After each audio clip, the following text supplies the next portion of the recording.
Alors, en pharmacologie, on fait toujours un peu de physiologie, et puis après, on applique la physiologie à la pharmacologie. Et dans tous mes cours, vous verrez, il y a toujours une diapo de physiologie, et puis après, il y a la diapo de pharmacologie. Comme ça, vous comprenez bien. En fait, qu'est-ce qui se passe? C'est qu'avec nos médicaments, en pharmacologie, on va bloquer. En général, on bloque quelque chose, beaucoup plus souvent qu'on ne stimule. Donc cette physiologie-là, vous la connaissez. Hein, l'angiotensinogène qui est fabriqué par le foie, hein, qui est un dodécapeptide, hein, 12 acides aminés, on verra tout à l'heure, c'est un peptide, est clivé par la rénine, qui est une enzyme d'origine rénale. Elle est produite par les cellules juxtaglomérulaires. Vous vous souvenez où se trouvent les cellules juxtaglomérulaires, hein, on verra tout à l'heure. Elle est scindée elle perd 2 acides aminés, hein, en ce qu'on appelle un décapeptide, c'est-à-dire l'angiotensine 1. Cette angiotensine 1, lui, alors on peut faire le petit schéma ici, vous voyez, le foie produit l'angiotensinogène passe dans le sang circulant, elle rencontre une rénine circulante.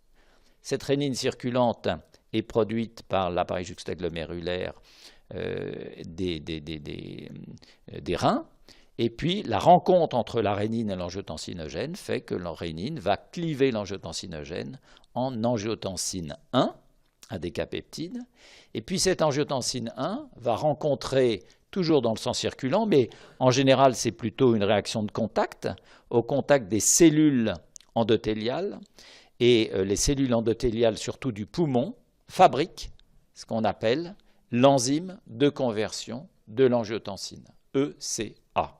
Je vous l'ai écrit là. ECA égale enzyme de conversion de l'angiotensine 1.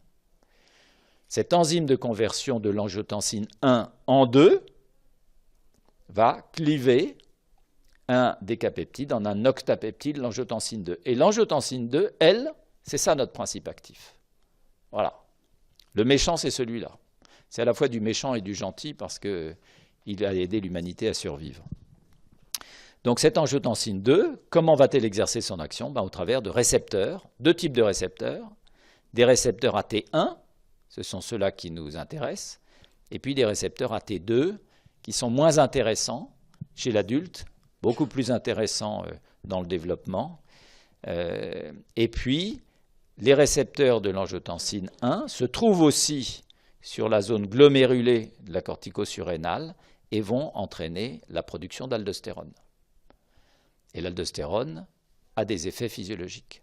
Donc toute cette cascade aboutit finalement à une rétention hydrosodée et une vasoconstriction, et ça va être nos 2 piliers d'effets majeurs dans la régulation de la physiologie, mais parfois délétères quand ils sont exagérés et que ça devient un facteur favorisant de l'hypertension artérielle.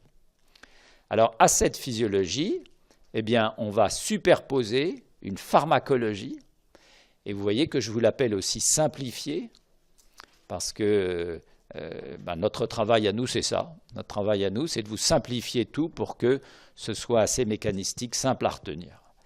Donc là, je vous ai écrit les 4 classes pharmacologiques dont on parle depuis le début du cours, et je vous les positionne. 4 flèches rouges. Avec ça, on bloque.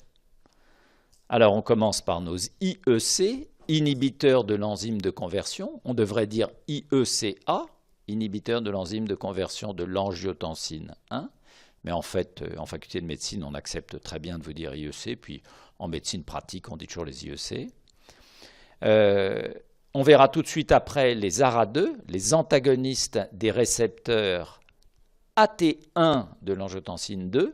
Attention, pas de confusion. Le 2 ne veut pas dire que c'est les récepteurs AT2. Le 2 veut dire que c'est les récepteurs de l'angiotensine 2.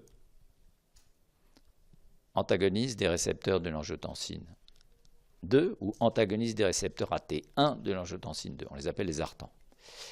Ensuite, vous avez les antagonistes de l'aldostérone. Et puis enfin, vous avez les inhibiteurs de la rénine.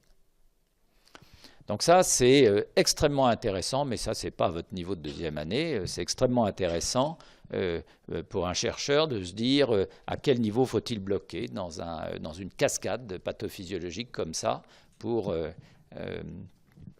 guérir, traiter ou prévenir les complications cardiovasculaires. Alors en général, je ne vous laisse jamais sur la physiologie ou la pharmacologie simplifiée, je vous montre que c'est un peu plus complexe, du genre à quoi on a échappé, pour vous introduire quelques notions quand même. Et ça, c'est du modérément complexe parce qu'on a trouvé encore d'autres choses. Reprenons juste le tronc commun. L'angiotensinogène, en présence de rénine, devient angiotensine 1, en présence d'enzymes de conversion, devient angiotensine 2. Et c'est là que les choses sont beaucoup plus complexes encore, puisque vous voyez qu'il y a plusieurs types de récepteurs. Récepteur AT1, on va en parler beaucoup, et uniquement de celui-là pendant le cours. Récepteur AT2, je vous ai dit, on l'oublie, c'est un récepteur très important dans le développement embryologique, le développement du fœtus, et puis la toute petite enfance, mais il disparaît ensuite, où son rôle est moins important, ils peuvent être réactivés. Vous avez d'autres types de récepteurs, 1, 7, 4, pour d'autres types d'angiotensine, 1, 7, 3, 8, etc. On les oublie. Donc maintenant que je vous ai montré que c'était en fait beaucoup plus compliqué, on va revenir un tout petit peu sur ces fameux récepteurs AT1R.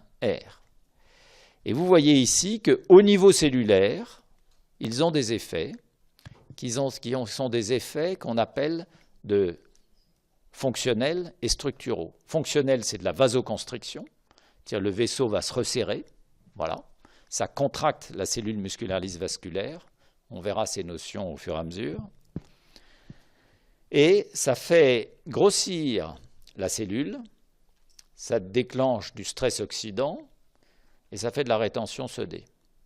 Bon, tout ça, c'est pas bon pour la cellule musculaire lisse. C'est ça. Sa cible, c'est essentiellement la cellule musculaire lisse. Autre notion, mais on la reprendra, hein, je vous ferai plusieurs cours. Chaque fois que vous pensez récepteur, dites-vous localisation. Où se trouve le récepteur? Alors, ils ont parfois quantité de localisation, mais en général, c'est un seul type de localisation. Alors là, par exemple, c'est essentiellement des récepteurs sur les cellules musculaires lisses artérielles. Mais vous pouvez en avoir sur le cœur, sur le cerveau, etc. Alors encore une fois, est-ce que c'est directement sur des cellules mésenchymateuses ou est-ce que c'est au travers du système artériel? Là, retenez que c'est le système artériel. Alors, qu'est-ce qu'on regarde ici? On regarde ce que donne la stimulation des récepteurs AT1. La stimulation des récepteurs AT1, je vais vous le dire 100 fois dans ce cours, c'est de la vasoconstriction. Voilà, il y a un seul mot à retenir de ce cours, c'est angiotensine 2 égale vasoconstriction. On bloque avec les différents médicaments, soit la production d'angiotensine 2, soit les effets sur le récepteur, parce qu'on veut s'opposer à la vasoconstriction. Mais retenez, la stimulation des récepteurs AT1 entraîne de la vasoconstriction, elle va entraîner de la soif, ça c'est un effet central au niveau du cerveau. Elle va entraîner une activation du SNS, système nerveux sympathique. Tout de suite, vous pensez système nerveux sympathique, vous pensez adrénaline, noradrénaline, et vous pensez tout de suite vasoconstriction. Ah tiens, potentialisation.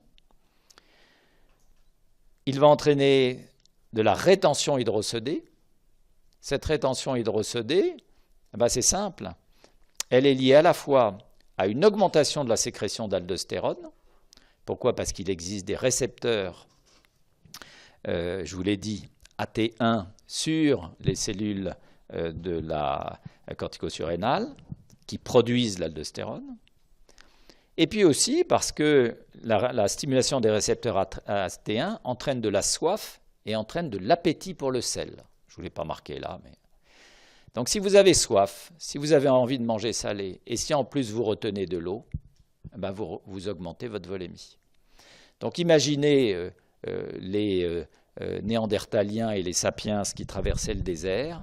Grâce à leur système rénine-angiotensine, ils gardaient leur volémie pour avoir un bon débit cardiaque et continuer à avancer. avec très peu d'hydratation. Ils retenaient leur eau, leur sel et leur volémie. Donc c'est des systèmes d'évolution très très bien. Mais il ne faut pas que le système s'emballe. Et nous sommes un néandertalien homo sapiens qui ne bougeons plus et qui nous trouvons devant un ordinateur. Et là, la pression monte.